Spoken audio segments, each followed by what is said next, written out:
Good evening बच्चों। आज माँ सरस्वती की पूजा है। बीना वाहनी, हंस वाहनी। तो माता सरस्वती विद्या की देवी है। तो एक माता सरस्वती के कुछ कहानी छोटी सी प्रस्तुत कर रहे हैं। और सबसे पहले माता सरस्वती की वंदना। या देवी सर्वतेषु शक्तिरूपेण संस्थिता नमस्तस्यै नमस्तस्यै। या देवी सर्वतेषु विद्यारूपेण संस्थिता नमस्तस्यै नमस्तस्यै नमस्तस्यै नमः। या देवी सर्वदेषु ज्ञानरूपेण संस्थिता नमस्तस्यै नमस्तस्यै नमस्तस्यै नमः। यह माता सरस्वती जो हम लोग आवाज कर रहे हैं, जो भी आवाज कर रहे हैं, ये सारा माता सरस्वती का ही देन है।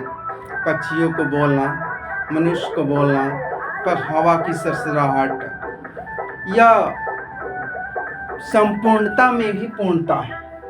संपूर्णता में ही पूर्णता है।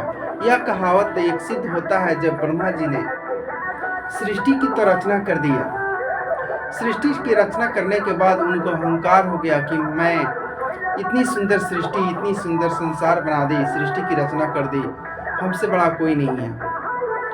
तो नारायण और देवी लक्ष्मी के पास जाकर वो कह रहे हैं कि नारायण, मैंने तो सृष्टि की रचना बहुत सुंदर कर दी है। तो विष्णु भगवान बोल रहे हैं कि आप ब्रह्मदेव कुछ सर्च कर लीजिए कि उसमें कुछ कमी है। तो इनको अहंकार हो गया कि नहीं, मेरे बनाए हुए इस सृष्टि में कोई अहंकार नहीं हो सकता, यानी कि किसी प्रकार की कमी नहीं हो सकता है। तो इस प्रकार ये बार बार कहने पर भी कि आप सर्च कर लीजिए, आप जाकर थोड़ा सा अपने बनाए सृष्टि को देख लीजिए, पूरे ब्रह्मांड को देख लीजिए, जो ये पूरे ब्रह्मांड में जो सृष्टि की रचना की है।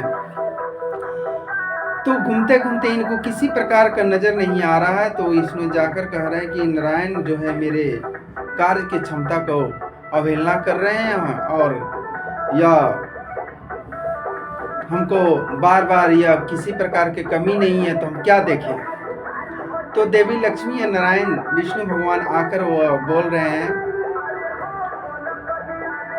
माता लक्ष्मी तो देखकर बहुत खुशी हो रही है कि इतनी सुंदर प्रकृति का देन बहुत सुंदर मनमोहक है, लेकिन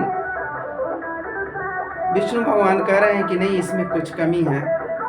तो उस कमी को बताने के लिए बार बार कहने, तो ये विष्णु भगवान ब्रह्मा जी से कह रहे हैं कि आपको कमी नहीं दिखाई दे रहा है। तो इतनी सुंदर आप जो बनाए हुए हैं, इस सुंदरता में कोई आवाज ही नहीं है। इतनी सुंदर चिड़िया बनाए, उसको आवाज नहीं। इतनी सुंदर आप पर्वत, इतनी सुंदर हवा जो या पक्षी, यानी किसी प्रकार के पेड़ है, जो भी हवा की सरसराहट नहीं है, थोड़ा सा साउंड नहीं है, इसका आवाज नहीं है, यह आप में कमी है। तो ब्रह्मा जी को अहंकार हो गया कि कौन सी बड़ी बात है। अपने बहुत प्रयत्न किया, बहुत कोशिश किया कि आवाज देने की, तो किसी प्रकार की आवाज किसी सृष्टि में नहीं आए। तो ब्रह्मा जी को लगा कि क्या है जो इतने हमको प्रयत्न करने पर भी किसी प्रकार सृष्टि में आवाज नहीं आ रही है। तो आवाज नहीं आ रही है, तो उसने सबसे पहले वहां पर आदि शक्ति, जो सबसे आदि शक्ति प्रकट हो रही है, आदि शक्ति प्रकट होने के बाद जो है वह करे, ब्रह्मदेव यह कार्य आपसे नहीं है, क्योंकि प्रकृति, जो कि पुरुष और प्रकृति के मिलन से ही यह आपका सृष्टि चल सकता है।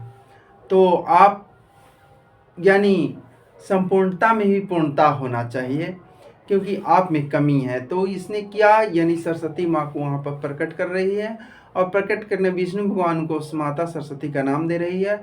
और उसके बाद कह रहे कि आदि शक्ति ने आज्ञा दी है कि सरस्वती माँ को इस पूरे जगत को जो है आवाज़ से यानी गुंजन कर दो, यानी सुंदर बना दो, पूरी हर चीज़ में आवाज़ भर दो। तो माता सरस्वती जो ने अपने बीना से जो है पूरे ब्रह्मांड को, जितने हवा की सरसराहट, पानी की गिड़गिड़ाहट, पक्षियों की करवल, मनुष्य की बोली, यानी जो पक्षियों की जो आवाज़, हर चीज़ में जो है अपना करवल भर दे रही है अपने बीना के यानी कि वादन से। तो यही कमी जो ब्रह्मा जी से और आदि शक्ति ने बोला है कि ब्रह्मा ये आपका यानी कि आपके लोक में ही सरस्वती वास करेगी। आपको जो है आप जितने सृष्टि का रचना करेंगे, आपका यह जो है उसमें, क्योंकि आप सरस्वती के बिना अधूरे हैं, इसलिए आपके लोक में ही यह सरस्वती की वास होगी। तो इस प्रकार अगर माता सरस्वती जितनी हवा या पानी या गड़गड़ाहट, जितने भी हर चीज़ का आवाज़ सुनते हैं, ये माता सरस्वती का ही देन है। जो भी कंठ में अगर बस जाए, जिस कंठ में बस जाए वो माता सरस्वती, यानी कि जो पुरुष या जो बालक के मन में अगर कंठ पर बस जाए तो वह धन्य हो जाएगा और हर चीज़ उसको पूर्ण हो जाएगा। अगर ज्ञान ही आ जाए तो सब चीज़ प्राप्त कर सकता है। जय माँ सरस्वती।